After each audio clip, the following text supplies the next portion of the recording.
I was having some technical problems. I'm going to have to very closely watch the monitor while I'm doing my recording. I don't know if someone is sabotaging my work again, but I was trying to tape on Spreaker, and it stopped moving. My internet, someone took my internet out to dinner again. So anyway, here I go again. Someone also tried to take my recorder out to dinner. So if anyone is trying to sabotage my work right now, I'm on to you. Just because I don't have any power to detect who you are, Mr. Saboteur, Ms. Saboteur, Ms. Saboteuse, just because I don't have the power to do anything about what you're doing to me, does not mean it won't be done about. Someone else will catch you if I can't.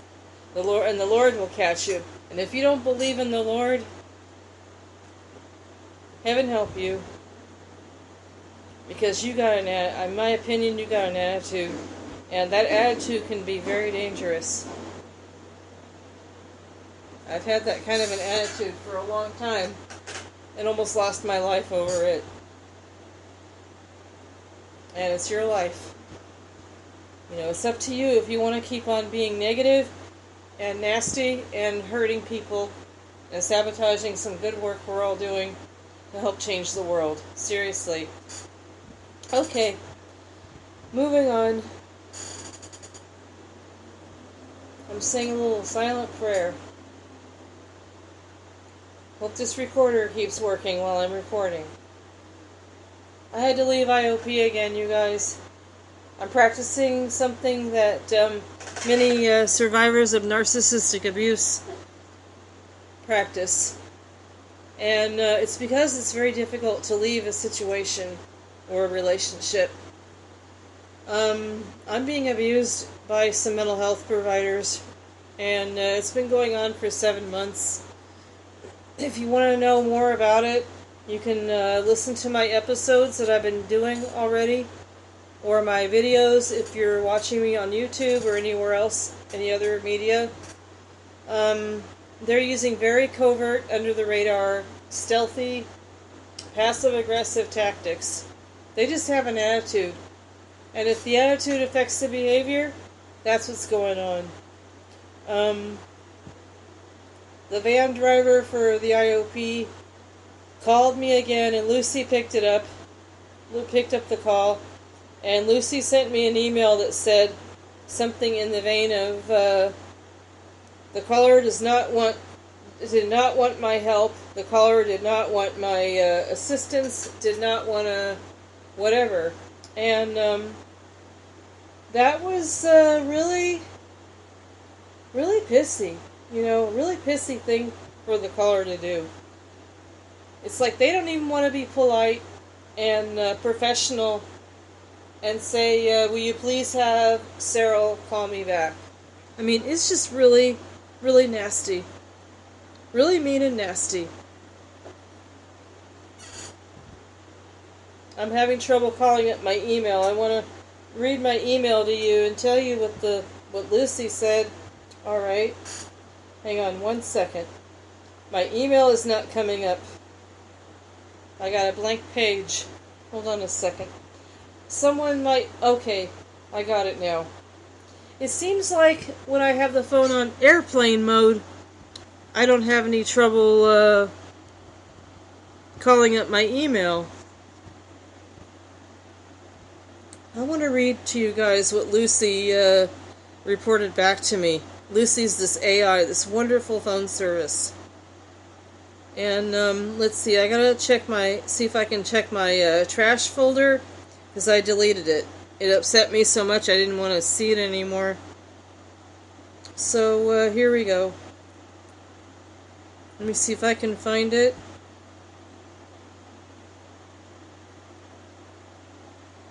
Okay, I can't find it. Okay, all I'm getting is something... Okay. The caller did not need assistance and declined my offer to help. What a hell of an attitude. Because I know these drivers. They can't even say, tell Sarah she needs to call us back. Oh my God. That was the last straw. Let me tell you another thing they're doing to me, you guys.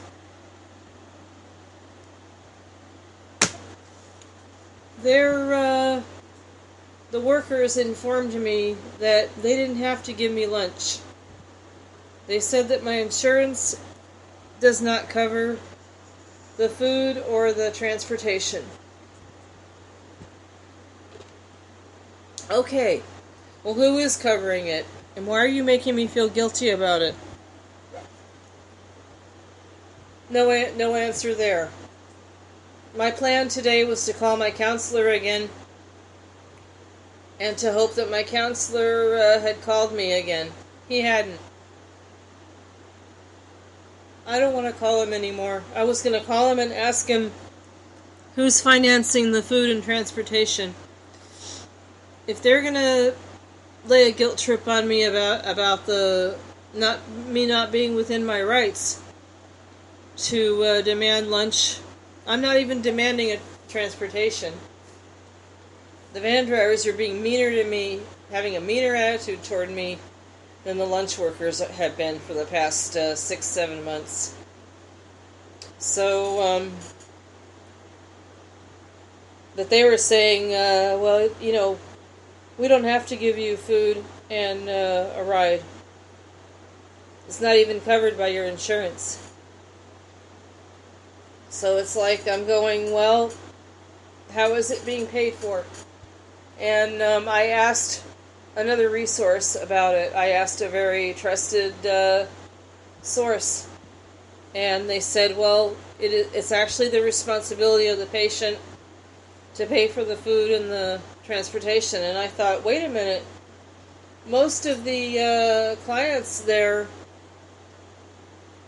have the government insurance. They have Medi-Medi, including me. Medicare and Medi-Cal, including me. And if it's not covered, then who's paying for it? You know, who? I don't think the clients are paying out of their pocket. We can't. You know, we're on fixed incomes. And the answer was, well, maybe their board and cares. Maybe their board and cares are paying for it. Maybe the hospital has a contract with the board and cares because the hospital is not paying for it. Because I thought maybe the hospital was paying for it. Well, the hospital isn't paying for it. Well, who is paying for it? Their families, the clients' families and friends, the board and cares, their social workers. Who is financing their food?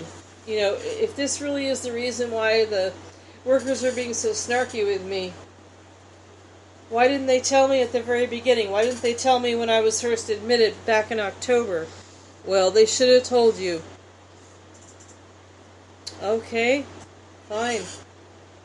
Then all the more reason to leave. They were not being honest with me about that.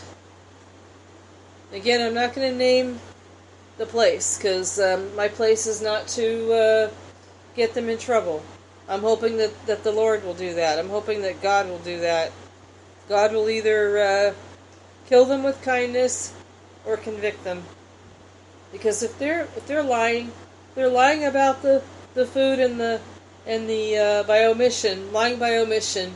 If you don't know what that means, look it up. That means just not saying anything. You know, withholding very, very valuable information from someone.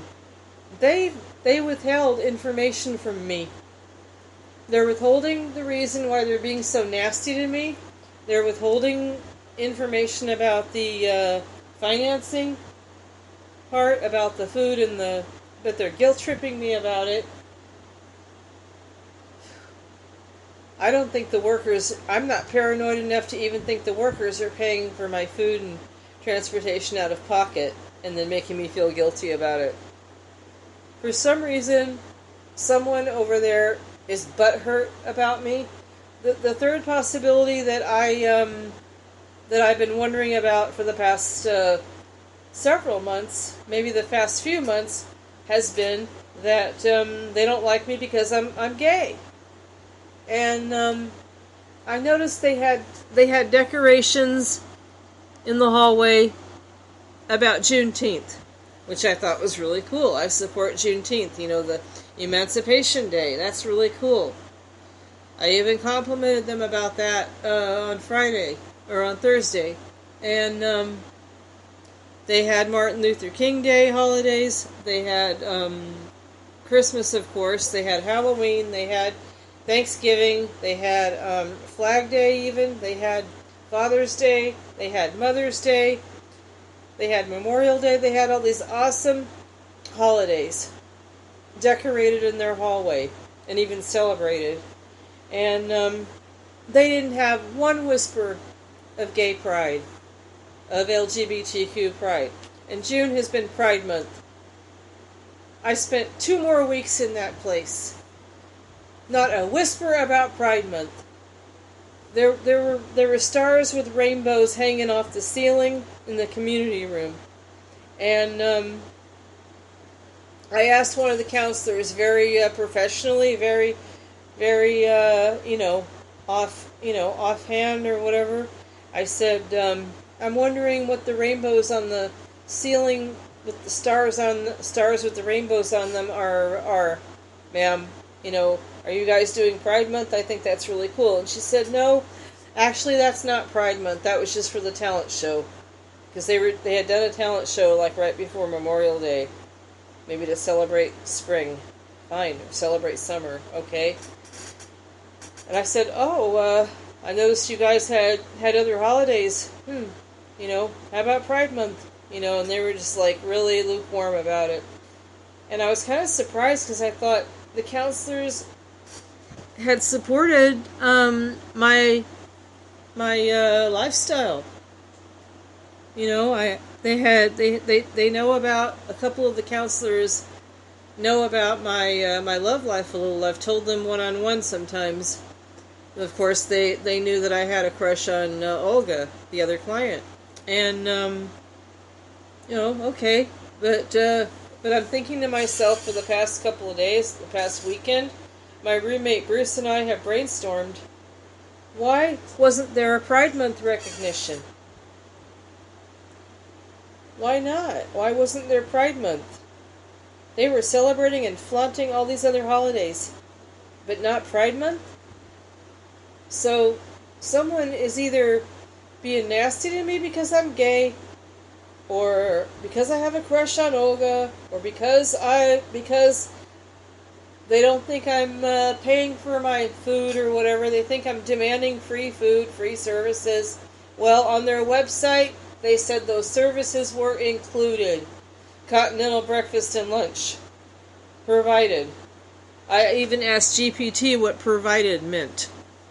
And GPT said provided means included without any additional costs. So, why in the world isn't it covered?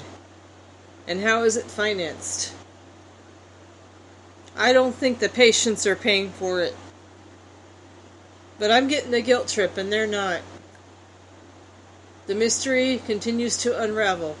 Well, I'm going to end the mystery right now. I'm leaving. I told Steve already that I left. He won't return my calls. He didn't return my call on Friday. That really disillusioned me further. No contact. I'm making no contact. For real. What a shame. Could have been really good for me. It turned out to be really bad for me.